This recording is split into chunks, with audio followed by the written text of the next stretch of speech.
Hi అండి. Good morning. ఈరోజు మీకు మళ్ళీ ఒక చిన్న టిప్ చెప్పడానికి వీడియో చేస్తున్నాను.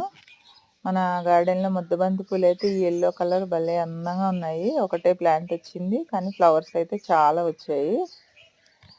టిప్ ఏంటంటే మనం కిచెన్ వేస్ట్‌ని రెగ్యులర్‌గా ఇట్లా కవర్స్‌లో వేసి పెట్టుకుంటూ ఉంటాం కదా! గార్డెన్‌లో కంపోస్ట్ వేయడానికి అట్లా. ఇదొక మెథడ్ అనమాట.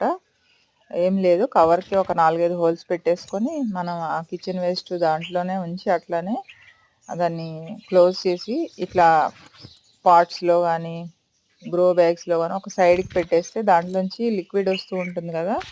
ఆ లిక్విడ్ మొక్కలకు కావాల్సిన బలం ఇస్తాయన్నమాట. దాంతో మనకి మంచి హార్వెస్ట్‌లొస్తాయి. మొక్క కూడా చాలా హెల్తీగా పెరుగుతుంది. మీరు కూడా ఒకసారి ట్రై చేసి చూడండి. టిప్ నచ్చితే మాత్రం లైక్ చేయండి, షేర్ చేయండి, సబ్స్క్రైబ్ చేయండి. Happy gardening. Thank you.